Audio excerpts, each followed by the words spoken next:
Hello, everybody. Welcome to History Tea Time Chat Live. I hope you're all well today. Oh, I'm Philippa Lacey-Ball. It's the thing I forget to say every week. So, welcome to History Tea Time Chat Live with me, Philippa Lacey-Ball.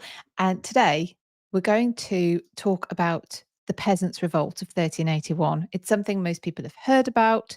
We're going to look at some of the key figures, some of the key events, and a bit of myth, not exactly busting, but myth sort of. We'll take some of those head on and see what the actual truth was as far as we know. I also have an announcement of a brand new tour.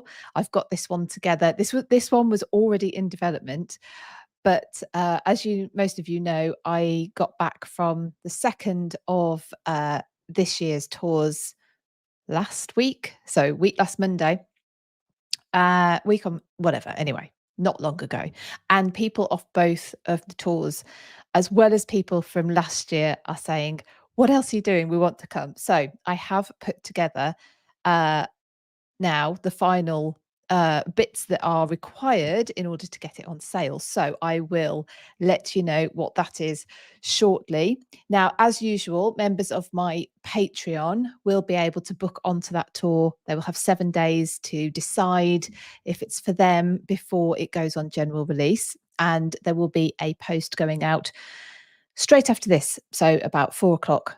To be fair, this one might go over a bit today, but 4 o'clock today, if you're in my Patreon, you will see a post and it will be about that tour. But I will also give you some more details here today. But like I say, if you want to join my Patreon, that is just one of the benefits you get. I'm also going to tell you about some of the talks that are going to be available, because I record the talks when we're on tour most of the time, if the equipment works, and release them they're going to be released into Patreon over the summer. So in fact, why not just tell you a little bit about those right now, because you can see, here we go.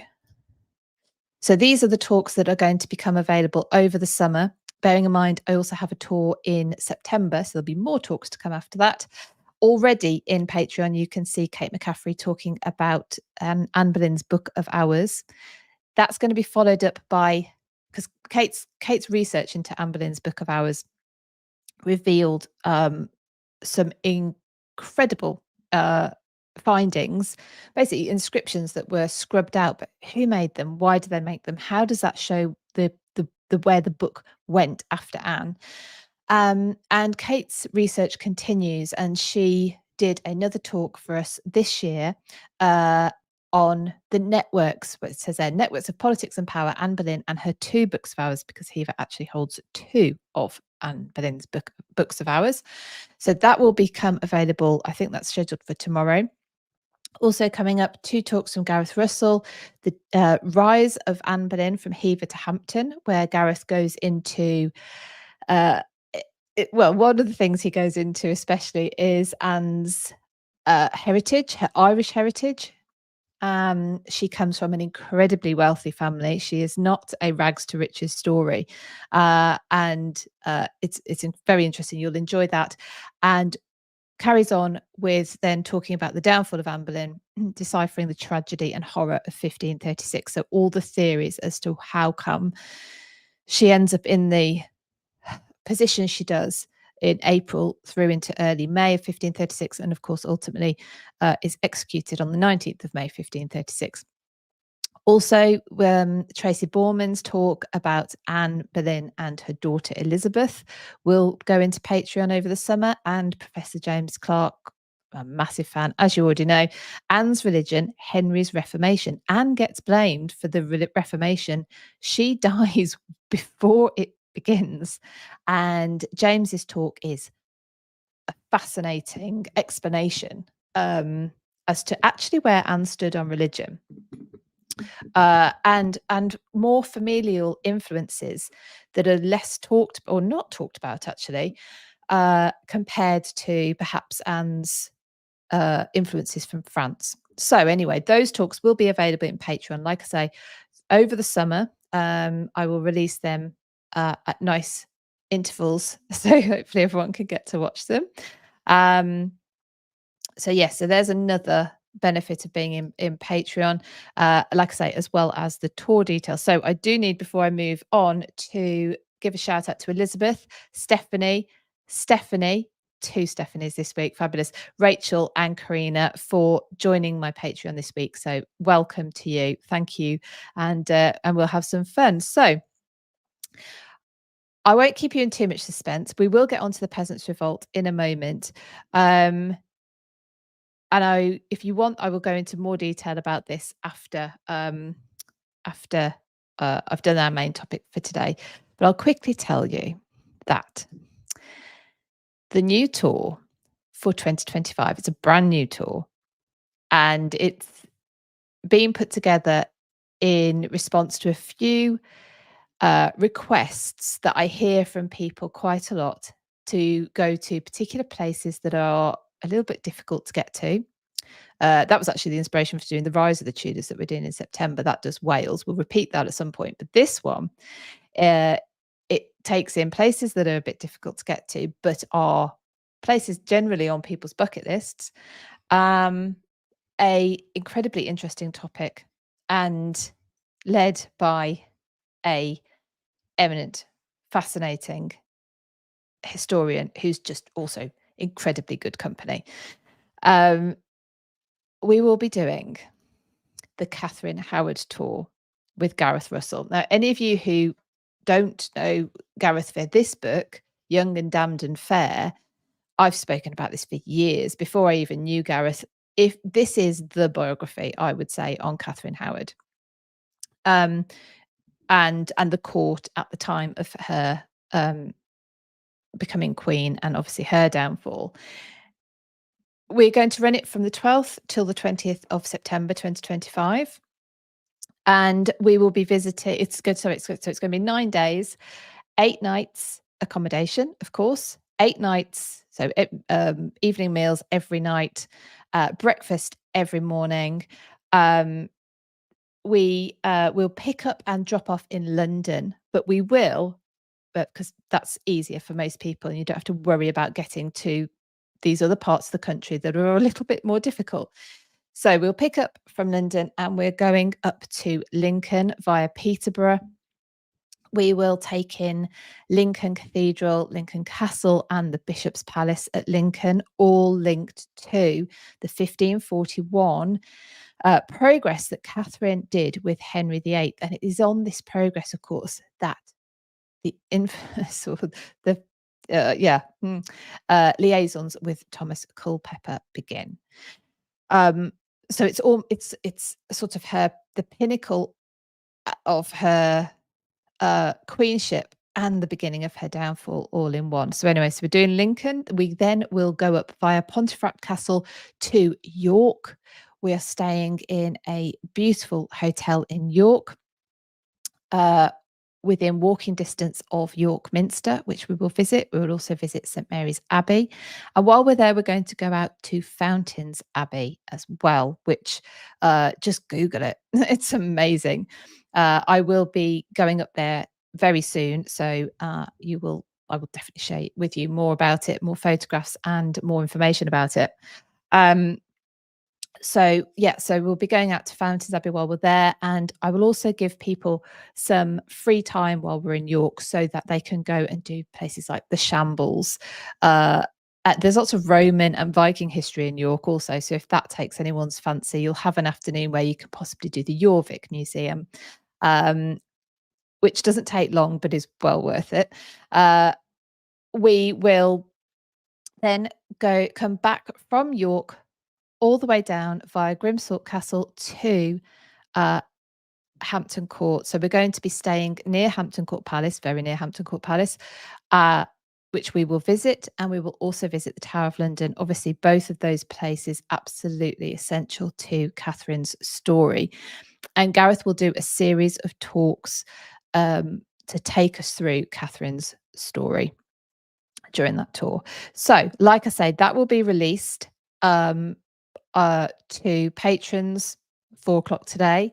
I will also write out to everyone who's been on tour with us, and I will get it on the website as soon as I can, and it will be open for general bookings on Wednesday, the 5th of June, so next Wednesday, and I will write out a Substack as well. So if you go to philippab.substack.com and sign up there, that's a free newsletter. I occasionally put out blogs behind a paywall, but most of the weekly newsletter is free, and it will include details of the tour when they are open for general booking. So I hope you're as excited as I am about that. It's taken quite a bit of putting together, but because I want to make it absolutely amazing. So I always like to try and get people try and get time in places so that people can really appreciate where they are. I do not take people on sort of these massive coaches with 50 people and then sort of give you an hour at each place or whatever. You know, you need to have time. We'll have expert guides with us in different places. We've got Gareth with us the entire time, and you will have time and obviously everything to absorb yourself, but also I will be looking after everything. You won't have to think about anything. Just enjoy it. That is my ethos with the tours, and we'll continue with this one. Oh, I'm losing my voice already. Anyway, how is everybody? Does that sound good? Does that sound like a good tour? I think it's going to be oh, excuse me. I think it's going to be really exciting, and it's a good addition if you've already done the Anne Boleyn tour or you're doing the Rise of the Tudors tour. The Anne Boleyn tour is on sale also for next year, and the Rise of the Tudors tour, which we're doing this September, but it's fully booked. I will probably repeat in 2026. We'll see, possibly 2025 if we'll see. We'll see. Okay. So I think that's very exciting. Let's do the Peasants Revolt. Okay. I don't know how many of you will have heard of the Peasants Revolt. It happened in 1381, and it tends to be something that we've heard of. It reminds me a little bit of Magna Carta in it being adopted as sort of by more modern political movements as the beginning of maybe the Labour movement or a socialist movement or even a communist movement.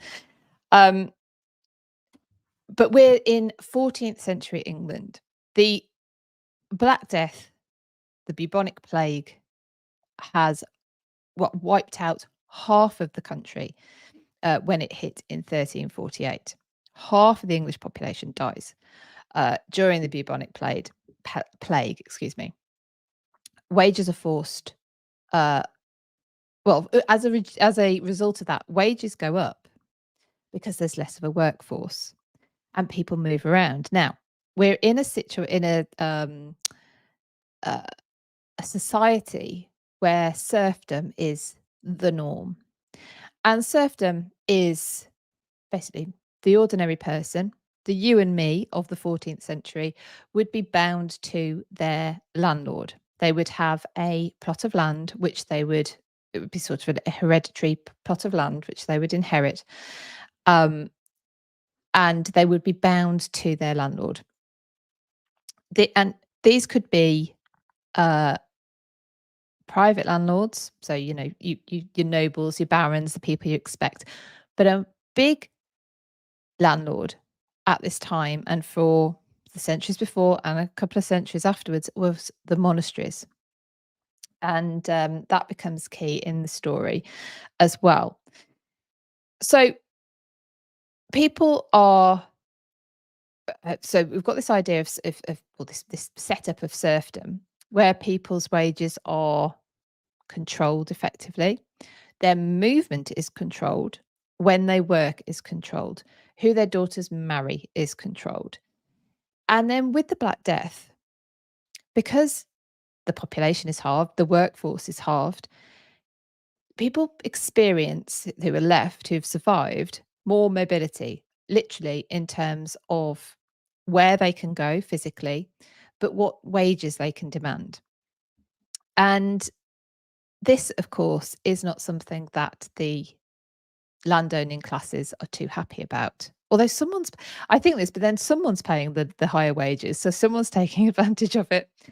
However, in 1351, there's a statute of labourers passed in Parliament which caps wages.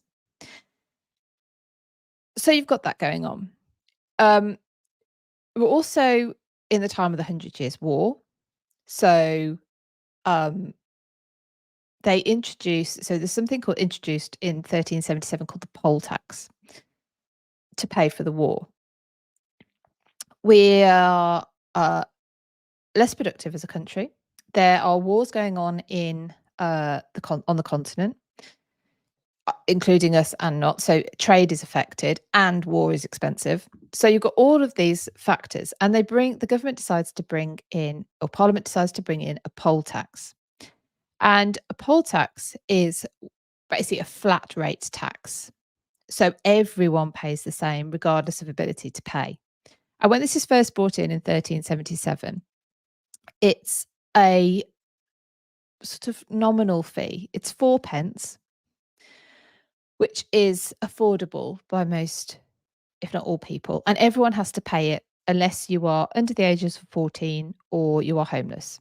You're a vagabond, you're a traveller, whatever, homeless person. So that's brought in, and it's kind of tolerated because everyone can afford it. But of course, the door is now open. And in 1379, a second poll tax or the poll tax for a second time, should I say, is brought in. This time it's graduated. So a little bit more like, I don't know how it works abroad, but in the UK, we have sort of a stepped income tax. So the idea being the more you can afford to pay, the more you do pay. So there are categories now, 15 categories introduced in the 1379 poll tax, which goes up from 4p still being the minimum, up to something like, I think it was £7 or something quite big for probably your landowning classes, those who are getting quite a substantial income. And that is used to, like I say, fund the wars. This is Edward III's sons. You've got John of Gaunt, you've got Thomas of Woodstock, and there's a resentment building that these wars are really just to keep the princes amused, and they're not very competent at it because they're not doing very well. They're losing all the lands in France. They're not gaining any back. The fleet that this second poll tax has paid for, the entirety of it has been destroyed off the coast of Cornwall. So, and also they're very rich themselves. John of Gaunt being the richest man in England, one of Edward III's sons. You can see behind me, sorry for those of you listening on the podcast, but there is Helen Carr's book, The Red Prince, on John of Gaunt behind me. That is one of our books in book club this year. Very interesting character. Responsible for a lot of Kenilworth Castle, by the way. Anyway, so you've got this like rising tension. Now, you have got Parliament passing these acts for the poll tax. Because if you remember, in Magna Carta, we've got this idea that brewed of no taxation without representation. Every sort of area has a member of Parliament, but they're not politicians the way we think of politicians today. They are just a representative, and they're representing not everybody from their constituents. Really, they're representing themselves and their class. So anyway, this is passed. And then in 1380, there is a third poll tax, and this time the minimum payment is 12 pence for all. And this is where tensions start to really rise. But these are some of the factors that are happening. So you've got the poll tax, you've got the fact that people felt like they should be able to be mobile, uh, socially and physically, and have been thwarted. Um, and you get, like I say, these rising tensions that lead to what we know as the Peasants' Revolt. And one of the first myths that tends to be busted is it doesn't include peasants and it's not really a revolt. It's a popular uprising, and it's not actually of the poorest in society. It is of those who we might think more of uh, of people who are um, wannabe merchants, want to be traders. They have ideas of a free market for their own labour, for trading. You have at this point monopolies on trading by merchants, especially in London, where they can have things in, they can and then they can sell them on, etc. This is not just open to anybody. So this is the kind of thing that they're after, that they've sort of seen a glimpse of what it could be like and can't get that out of their head, I think, is possibly one way to think of it. At the time, so while this is happening, I have a picture of him. On the throne is Richard II. Richard II came to the throne on the death of his grandfather, Edward III. He was, so although Edward III has sons still alive, John of Gaunt and Thomas of Woodstock, as I mentioned, his eldest son, known as the Black Prince, had predeceased him, and so it's the Black Prince's son, Richard, who becomes king on his death. So Richard becomes king at the age of 10 in 1377. He's actually deposed in 1399 by John of Gaunt's son, Henry Bolingbroke. He's taken to Pontefract Castle and probably starved to death. Pontefract Castle being one of the places we're going on the Catherine Howard tour, hence me mentioning it, which is now a ruin. So yeah, where did I get to? So this is Richard. Richard, like I say, is on the throne. So by the time of the Peasants' Revolt, he is 14 years old. And this isn't an anti-monarchy revolt or uprising.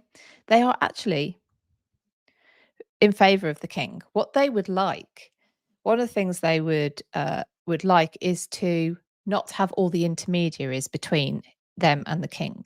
So they're thinking, they're very modern in their thinking. It's sort of too far away from the norms of society at that time, that they would like that all the other, sort of landowning hierarchy is dispensed with, and they just have their land from the king.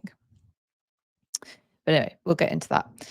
And the reason what I should say is the reason I'm doing this week is the 30th of May, 1381, is the beginnings of some of the actual events of discontent and rebellion. So this final poll tax, this third poll tax that had been brought in 1380, people are starting to refuse to pay it. And they are resenting the whole mechanism by which this tax can be collected. Like I said, they're starting to refuse it. In Essex, on the 30th of May, a small team of the King's Commissioners have been sent out to a place called Brentwood in Essex, and they've gone to investigate who isn't paying and find who isn't paying and make them pay. Right, but they're so arrogant that they go, or they're either arrogant or they don't understand the depth of feeling from people. Two of the commissioners, were called John Bampton, who was already notorious for the levels of corruption. He was an MP, a Justice of the Peace, he was something else, can't remember, and he uses his position to advance himself, and it's well known. Alongside him is Sir John Gilsborough, who's an MP. He's also Speaker of the House of Commons, so he's a key figure in bringing in this poll tax. He's also a close friend of Thomas of Woodstock, one of the princes. And Thomas of Woodstock had actually led, I think it was in 1379 or 1380, a campaign into France, which had ended in complete disaster. So again, another complete waste of money, seen as just a bit of fun for the princes, and also they're incredibly incompetent at it. So not only do they take the money and go off warring and having quote unquote fun. I don't know who I'm quoting myself. But then they're incompetent. They don't actually manage to do anything. It's all a disaster. So they're there, and they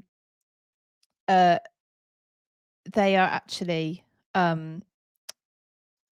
they go to Brentwood, Essex, but they summon people from the surrounding areas, and there is a man there called Thomas Baker from a village called Fobbing, and he declares to them, well, no one's going to pay. We're not going to pay it because we've already paid it. Now he gets, or they attempt to arrest him, and this big fracas begins, and the commissioners flee. Now, this is a bit of a tipping point, because all these representatives from the surrounding 16 villages have to decide, right, what are we going to do now? Because we could carry on and maybe win, maybe get somewhere, or we could wait for the commissioners to come back with more forces and take the inevitable punishment. Well, they decide to make a stand, and they encourage they must have been fairly wealthy. They're certainly people who can hop on a horse and go out to further areas and try and gain support. And they do this. So they ride across the county and encourage others to join them. They summon a meeting, and on the 2nd of June 1381, there's a meeting at a place called Bocking. And the people who go there swear an oath to they're looking, this is way more than the poll tax by now. And it appears that ideas that I will go into in a minute that they were looking at really have been circulating for quite a long time, or yes, for a while, and influenced by some key figures, one of which I will talk about in a second. They talk about destroying the divers lieges of the king, and to have no law of the land other than those that they themselves move to be ordained. So I'm saying it's quite a modern idea of a democracy, effectively, which is so far removed from what is happening in society at the time. It is radical, but doesn't appear spontaneous. It, like I said, does appear that these ideas must have been brewing for a while, not just in the way that they are formed. They feel, they sound like they are have been thought through, but also the general or widespread assent to them shows that this must have been circulating. These ideas must have been circulating. Now, as I said before, perhaps because of that mobility that people had experienced and then been thwarted from having after the Black Death. But also there's a preacher called John Ball who preaches, he gets into lots of trouble actually with the church, especially the Archbishop of Canterbury, a man called Simon Sudbury, because he preaches sermons that are against the church. They're very egalitarian in style. he sees no reason why property shouldn't be shared, that there shouldn't be more equal distribution of wealth, opportunities, etc. And he has also, John Ball has been active in this area, so he has doubtlessly had an effect on the thinking of the people there. So Brentwood is in Essex. I don't know if I said that before. So you throughout Essex, this begins a series of attacks, but they are targeted, and it's targeted towards property. And it's targeted towards specific places which the, let's call them rebels, are associate with oppression, and especially, therefore, places which are storing records, rolls, documents pertaining to the administration of this tax and the collection of this tax. They want to destroy not just the record of the tax, but the whole mechanism by which it is collected. They're not on their own at the time. There are similar things happening in Kent, in Surrey. There is a particular cause, well, an extra cause in Kent. One of the men sent out, like this commission that went to Brentwood, one particular commissioner sent out, he's one of the king's, is the sergeant at arms of the king, and he sent out, again, like these, to make sure the taxes are collected. His name is John Legg, and he is particularly disgraceful individual. You may remember I said that people, children, men, women under the age of 14 don't need to pay the tax. And John Legg would look, I'm not sure if it would have stopped there, up the skirts of girls to see, on presumably to look for signs of puberty, to decide whether or not they should pay tax or not. I'm doubting that was his motivation. Very, very nasty, unsavory individual. That is not tolerated. That is not something that people shrug off and think, oh, well, what can we do? He's one of the powerful men, and this is these times. No, it is not considered anything other than abhorrent. And so you've got things kicking off in Kent as well, not least because of this disgusting John Legg. In Kent, they attack the Canterbury Cathedral, which of course is the seat of the Archbishop of Canterbury, Simon Sudbury, excuse me. They also attack Rochester Castle. They capture it. There's a prisoner there. Sorry, I haven't written down who that was. Somebody's there. They want to. I don't think it was John Ball. Anyway, they want to free him. In doing so, they also take the children of the Constable of Rochester Castle. The constable was called John Newington, another John. And they kept his children, the rebels keep his children hostage, because what they want John to do, John Newington, is to be a kind of go-between between them and the king. So you've got this systematic destruction of record keeping, of the property of the people they see as oppressors, and this intolerance for the king's commissioners doing as they wish in order to get this tax. But they don't want to stop there. They want to have a more secure ending to this. They need to get the king to agree that this is unjust and that things need to change. Um, they seem to have been well. So this is the point where you get uh, leaders. I mean, you've got John Ball, but of course the famous Walter Tyler, um, who we know very little about before the Peasants Revolt, unfortunately. But he seems to be able to lead.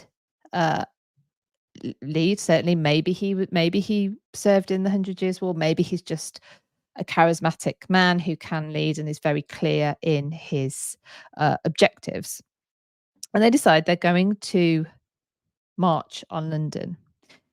What Tyler seems to have links in various of the counties, so in Kent, in Essex, in Surrey, and that could be how it's coordinated, but it's not clear because those counties decide that they are going to that men from these counties are going to come to London and try and see the king, try and have a little chat with the king. On the 10th of June, the Kent men leave Canterbury, go along the Pilgrim's Way to London, and they gather at a place called Blackheath. That is on the south side of the river. The only crossing place of the river at this time is London Bridge, and London Bridge is closed to them by orders of the London mayor. So they're stuck on the south side of the bank. In the meantime, the Essex and Sussex men are outside of the city on the north side at a place called Mile End. And by this point, it's quite interesting because they're not talking about the tax now. They're talking about the eradication of serfdom, which, like I say, is so you're this idea of serfdom. It's like sort of what do you call it? Indenture. So like I say, you're bound to your landlord. You pay him the dues that he says. You have to ask him permission for your daughter to marry. You have to ask him permission to leave your land for a day or more, just if it's more than a day. You have to work whenever he says. You have to pay him, like I say, whatever he says. They want this. The rebels want the complete eradication of serfdom. They want freedom. They want equal recognition for. They want workers to be able to choose where they work, who they work for, and to be able to command whatever wage they can. So this is why, it seems that going back to the aftermath of the Black Death must have started these ideas. So anyway, so these are the ideas that I'll come on to those more because these are the ideas that are coming coming about and that they seem to have. So they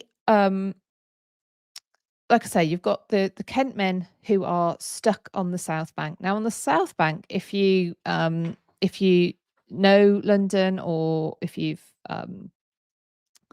I think we've done quite a few things on Southwark in History After Dark. That's on the South Bank near where they're trying to cross. So they move along the South Bank, and along there you have Marshalsea Prison, you have the Clink Prison, and the rebels allow all the prisoners. They release all the prisoners from there. They also target Lambeth Palace, which is the Archbishop of Canterbury's house. And again, it's a systematic destruction of documents and signs of wealth. Although I think they did drink some of the wine. Everything else, I think they destroy. What's interesting to think. Oh no, I'll get on to. I was going to say there's lots of them won't have been in London before, but I'll come on to that in a minute. I think. So Sir John Newington, this go-between that they they've captured from Rochester Castle. He is sent to the Tower of London, where the king is. The king is there with his advisors, Simon Sudbury, and Robert Hales. So that's the Archbishop of Canterbury and the treasurer. They all have various different roles, actually. So I wrote down what Robert Hales did as well. This is a massive topic, by the way, in case you haven't already noticed. And I will give you some places to do some further reading and listening as well, if you want to afterwards. So he's sent to the king. Now, the rebels are genuinely assuming that the king is on their side. The king, remember, he's 14. They have ultimate respect for the monarchy. This isn't a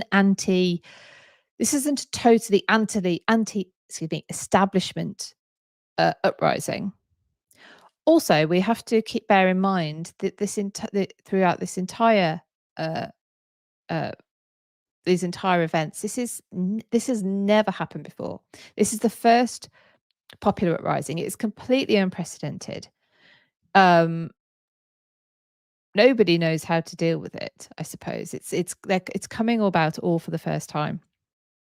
But like I said, they like the king. What they want is all the intermediaries to be removed. So they want to negotiate directly with the king, and they send in John Newington to tell the king that. And on the 13th of June, it's agreed that on the 13th of June, the king will take a barge to a place called Rotherhithe and negotiate with the leaders. However, when they get there, the numbers that are there are way more than was expected, and the king's advisors just bail. They nope, we're not stopping. Turn the barge around. This infuriates the rebels, and this is the point at which they're no longer waiting patiently outside the gates at Mile End and south of the river, that they storm London. Now, the bridge, which you remember, London Bridge was being barred. They were being barred from it. They're not any longer. Now, there could be a couple of reasons. Obviously, there could be sympathisers who've let them through, or as it is the only entrance and exit, well, the only river crossings, the only entrance and exit from the city from the south, the London merchants, whoever's in control of the bridge, don't want to risk it being destroyed. And so they're allowed through. The Mile End men, so the ones from Essex and Surrey who are in the north, they get through Aldgate, because you have to remember that London at this time is a walled city with fortified gates, and it's a bit difficult now to imagine it as sort of this walled city with fields and disparate villages outside. But they've got to get through these fortified walls. Anyway, they do. So yes, and then again, like they did in their own counties, you've got targeted destruction. So John Hales, as I mentioned, I found where I wrote down, he was the Lord Treasurer. So he was a target. He was also the prior of the Knights Hospitaller, and their headquarters was at Clerkenwell, the Priory of St. John of Jerusalem. They go there, the rebels, and all of the charters, all of the rolls are taken out and they are burned. And then the priory itself is set alight and apparently burns for 7 days or something. I don't know, that might be apocryphal. They also target, this is what I was going to say about, this is the first time they've been to London. So they're already aware that there's this huge disparity between the rich and the aspiring. They're not really aspiring to be rich, they're aspiring to better themselves. There's this huge gap. You go to London and they see the Tower of London, they see St. Paul's Cathedral, they see of course, the Savoy Palace, the palace which John of Gaunt, the richest man in England, that's his home in London. And if I actually did an interview with Helen Carr, who's the author of The Red Prince, the book about John of Gaunt. And we talked about the Peasants Revolt and the impact, or how Savoy Palace was destroyed. So I'll put a link to that in the show notes so you can check that out. But Savoy Palace, so the home of John of Gaunt, is completely destroyed. And not to spoil the interview with Helen, but there's gunpowder there, and the rebels mistake the gunpowder for wine because it's stored in barrels, and they go to destroy it and put it on a fire, and of course it explodes and takes the palace with it and kills a number of them. Now, what's interesting is they are destroying things. They're not looting. And in fact, looting is not tolerated. And there is examples of where people caught looting were murdered there and then, because the rebels are trying to appear that they're in the right. I mean, it's kind of odd way of doing it, but there you go. But they're not stealing. They're not coming to just take the wealth. They want their share of it. They want to work for it. So the rebels are inside London. They're making this targeted destruction. Richard II is in the White Tower. The rebels are, so he's safe in there, if you like, along with his cousin, Henry Bolingbroke, the son of John of Gaunt, who will come back into the story in a moment. And the rebels are offered a general pardon, just leave and all will be forgiven. And but they haven't come for that. They refuse. They have their demands. They want them addressed, their demands, and they want the corrupt advisors. They see that the king is not the problem. He's 14. He's anointed by God. He's chosen by God. They want to, they believe him to be pure, right, correct, whatever. It's his advisors that are the issue, and they want the advisors out of the Tower of London. Some of Richard's men, I mean, these are all veterans of the 100 Years' War, talk about, let's go out and just basically subdue with force the rebels. But some of the others who are in there who decide, actually, that's probably not a great idea. There's quite a few of them. They might be quite good, and we might not win. So they don't do that. They actually send Richard out to negotiate. Yes, Laurie, it does sound like a very familiar complaint from the Pilgrimage of Grace. There are seeds in this which do not go away, I would suggest. So they send Richard. So Richard, 14-year-old Richard II, goes out to negotiate. He takes some of his advisors with him, not the ones who are so contentious. So not Simon Sudbury, not John Hales. And they meet the rebels led by Walter Tyler, as I mentioned earlier, at Mile End. And they complain to Richard about this terrible oppression that they're under. And he agrees to their terms. And they're really, like I've indicated before, they are radical. They want serfdom abolished. They want the removal of monopolies and trading privileges. So they basically want free trade, free market. They want to be able to sell their labour. They want to be able to have more opportunities to make money.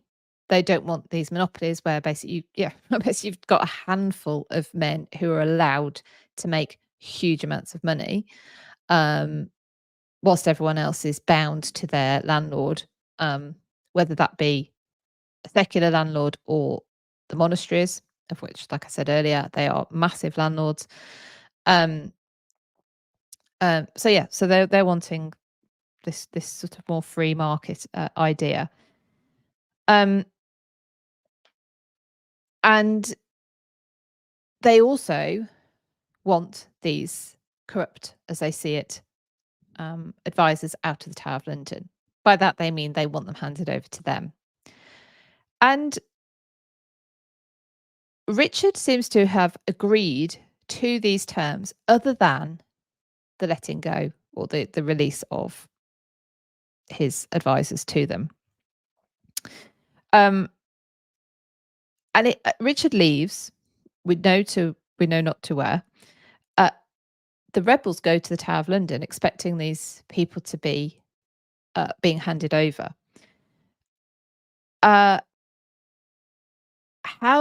This is the only time the Tower of London is ever breached in history.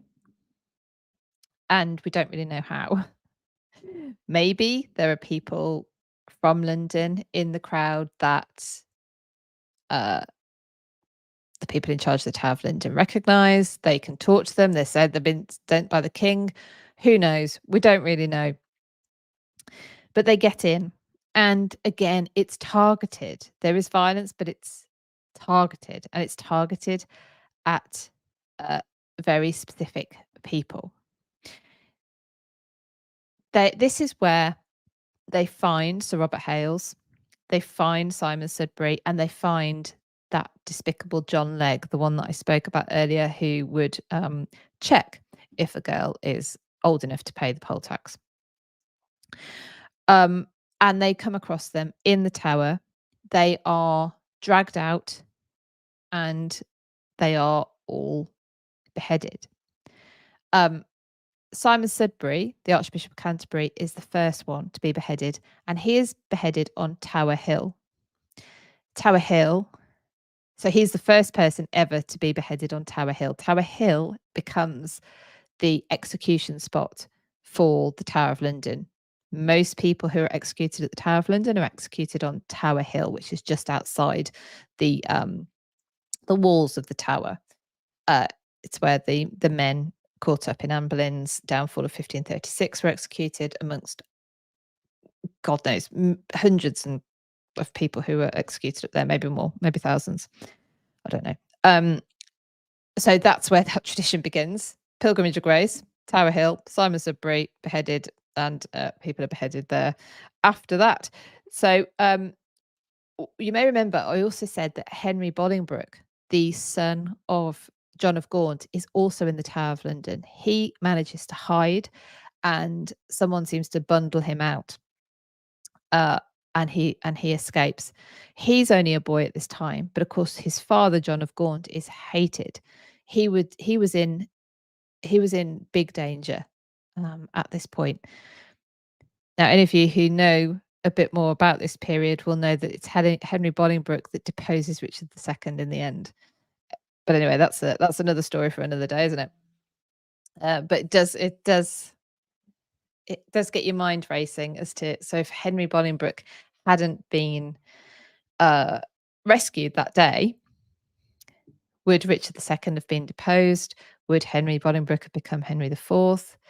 Would his son then have been Henry V? Would his son then have been Henry VI? Would we have had the Wars of the Roses? Would we have had the Tudors? Oh, it goes on and on. So anyway, so they have executed the people that they wanted to, and some of the rebels do start to disperse, but not all. The heads of Simon Sudbury and Robert Hales, the others, are paraded through the streets. They are set upon Tower Bridge, where traitors' heads are put. There's also mobs going around London, these xenophobic mobs, murdering foreigners, foreign merchants especially. So there's still a lot of unrest. So we've now got to the 15th of June, 1381, and Richard says, Richard has to basically try and pacify the rebels again. And he agrees to meet Wat Tyler again. and he goes to he goes to Westminster Abbey first. He prays at the shrine of Edward the Confessor, and then he goes out to Smithfield. Smithfield, which was a meat market until not too long ago, and now I think is the site of the new London Museum. It's moved. So but anyway, and Smithfield is also it's adjacent and possibly was owned by the Priory of St Bartholomew's, which is there.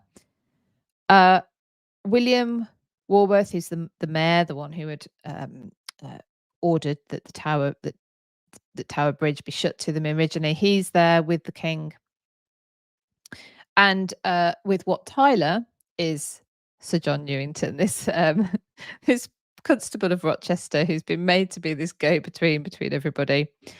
And Richard asks Wat Tyler, why haven't you gone? I've conceded to your requests, demands. Why haven't you dispersed? And Wat Tyler says, because we want more. I'm paraphrasing. Obviously, no one has it on record. No one's recorded the conversation. They now say they want all poaching laws abolished. So they can hunt as freely as the landlords can. They want the abolishment of the manorial courts, which they see as sort of implementing justice to serve the upper classes, to serve the landowning classes. But beyond that, and this is very radical, they want the entire church hierarchy dismantled so that you just have one person in charge. They want all church property to be divided amongst parishioners. They want the priories, the abbeys, all the monastic institutions, the churches, to just have what they need to live. There's no need for them to accumulate the material wealth that they have accumulated. So it's interesting with Laurie mentioning the Pilgrimage of Grace, because that's almost that. So there's elements that are similar and there's elements that are different. And so in 1381, you've got people arguing that the material wealth accumulated by these institutions is unjust, it's corrupt, it needs distributing out. Whereas, of course, the Pilgrimage of Grace, it's more trying to protect them, although that is also a complicated story as well. So they've actually begun so they've actually made more demands on Richard when Richard says, well, how come when I've said this, you're still here? Now, are they pushing their luck? Possibly, probably. Well, they are pushing their luck, but why? Do they think that they seem to think that Richard is completely on their side? He's already agreed to these other things, so he must think like us. So we'll ask for more, because he's bound to agree. He's going to think that's a great idea. You see it now in politics. People, someone agrees with one idea, and it's assumed that they agree with loads of other ideas as something on the back of that. And they appear to have made that mistake with Richard. But again, he agrees. But I'm wondering if that's just possibly just to get it over and done with, because what then happens? Oh, that was a bit of a pun, because what, Tyler?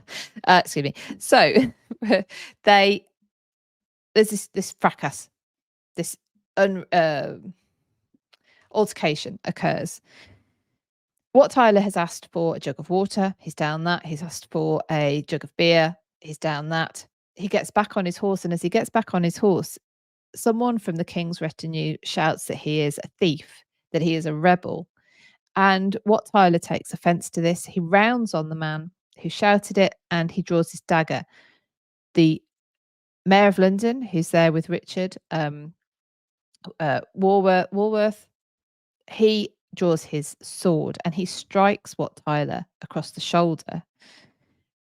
And Tyler is bleeding. Tyler is bleeding heavily. He goes back towards his toward the rebels, as we're calling them, and as he approaches them, he slumps into his down from his horse. He is badly injured, and the archers in the rebels group draw their arrows. At which point, Richard surges forward and shouts this.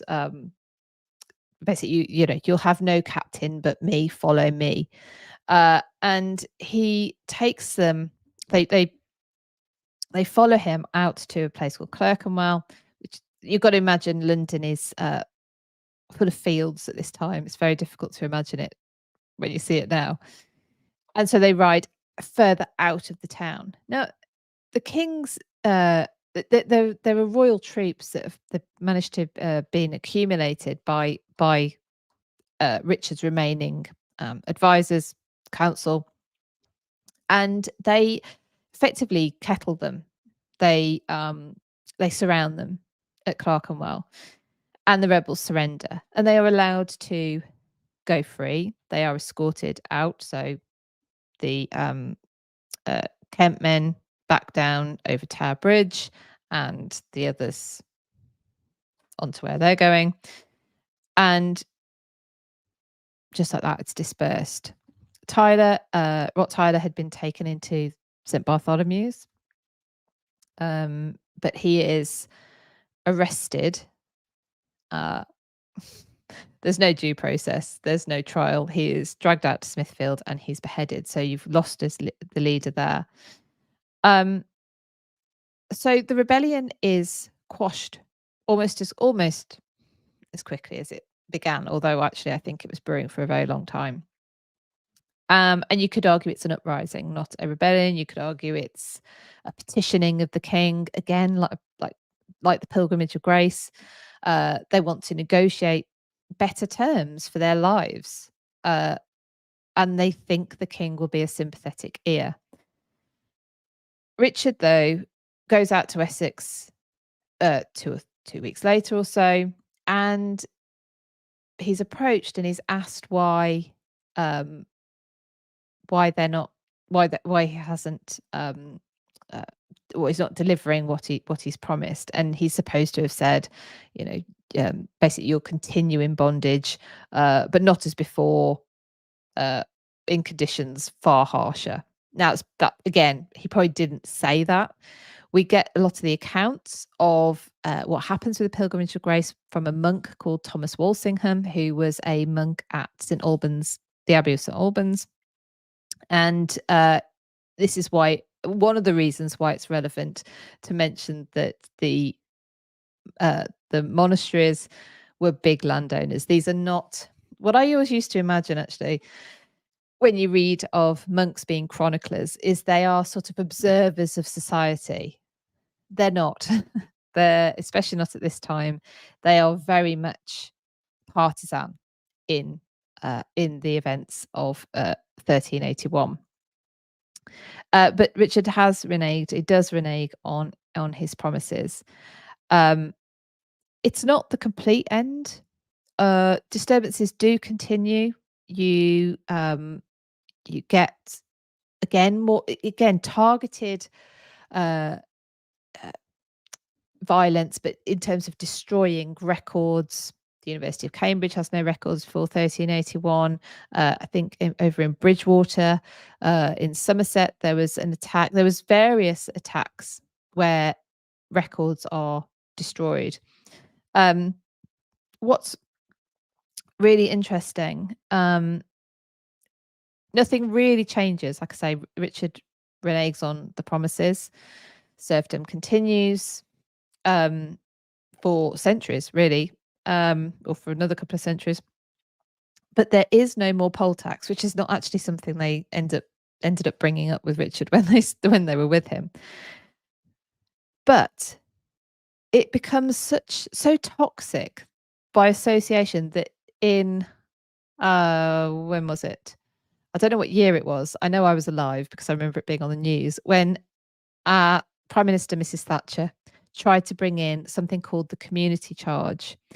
That was quickly dubbed the poll tax in the news, in the media, and there was a massive kind of surge in there was protests, and there was people refusing to pay it, and it was abolished eventually.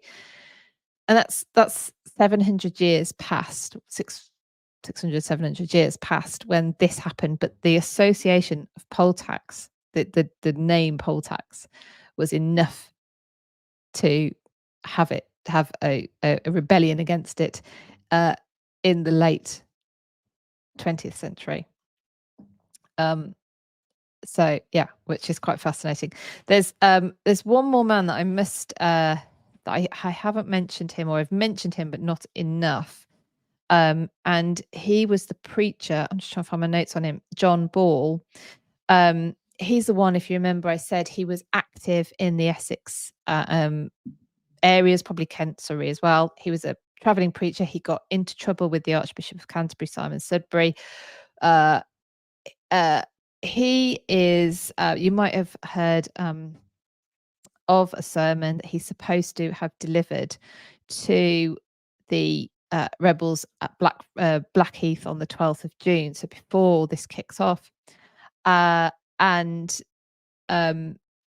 it's written, it's noted down by Thomas Walsingham, the chronicler from the Abbey of St Albans, as I've mentioned, who of course is hostile to Ball, remembering Ball is preaching sermons that are sort of against the idea that monasteries should accumulate wealth.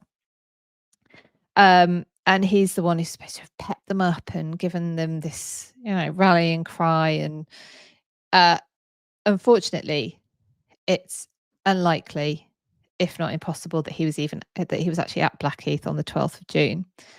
The monk Thomas Walsingham was probably trying to disparage the entire movement by association with John Ball. However, John Ball had been incarcerated until the day before in Essex. He wouldn't have had time to get to Blackheath. So, but what's interesting is his sermons. This is when Adam something and Eve span, who was the gentleman. I should remember that properly. It's in that book, which I now can't reach, about John of Gaunt.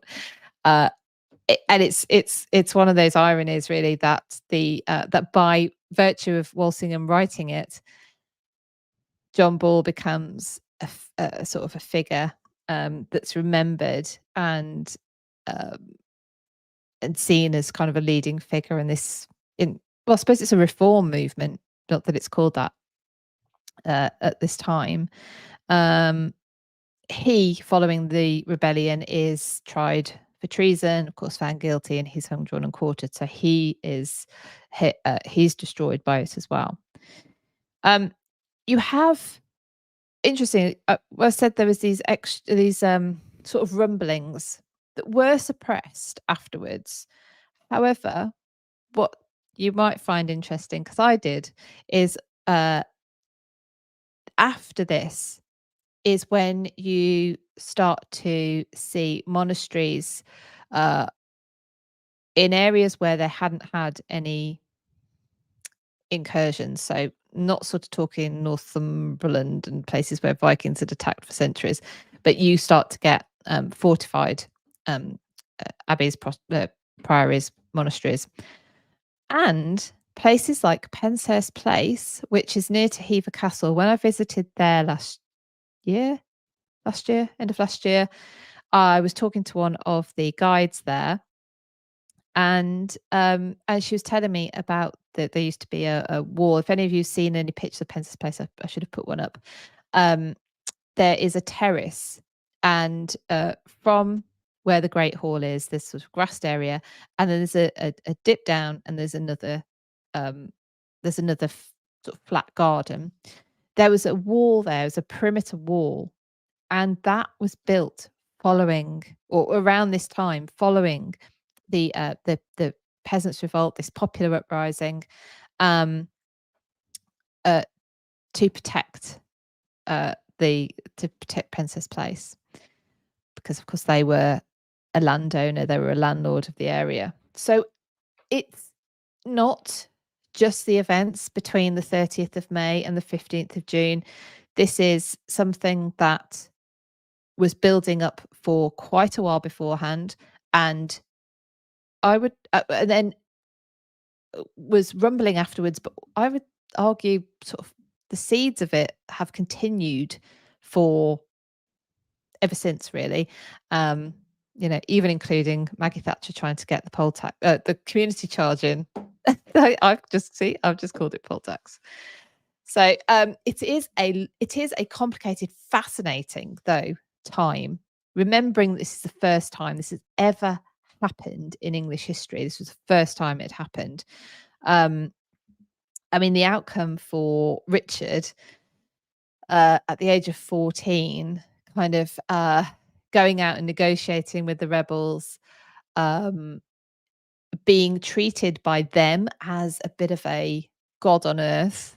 I don't know that they thought of him like that, but that they had no gripe with Richard himself. They wanted him really to have more control. They wanted to be directly responsible to him, and then to be able to turn on his promises and just say no. That boy turned into a bit of a pain of a king, a bit of a brutish king, which of course would lead to rebellion against him later on. That's when Henry Bolingbroke comes back into the story. I just want to show you. So I showed you this earlier, this slide with the uh, sort of coronation portrait of Richard. That hangs in Westminster Abbey, quite near to the Tomb of the Unknown Warrior, if you've ever been, and also where the coronation chair is kept. I don't know if you can tell from this slide, but on his sort of tunic underneath his robe, there he's wearing sort of a bluey green tunic, and they are little R's with a crown on top, in between the sort of medallion shaped things. But this is a thing I want to show you. This is the Wilton, diptych, which is in the National Gallery, and it shows Richard being sort of given his crown, if you like, by the baby Jesus, who is held by Mary and surrounded by angels, all of which are wearing a white hart badge with the crown around its neck, which is his symbol. He it fed into his idea, or the idea, and his internal he internalized the idea of being anointed by God, being God's chosen one. He's the one who surged towards the rebels who had got their, who were drawing back their bows to shoot their arrows. Had they have done so, he could have died, but he surges towards them. He stops them. He leads them into this this field at Clerkenwell, where they're then surrounded and it's dissipated. That must have been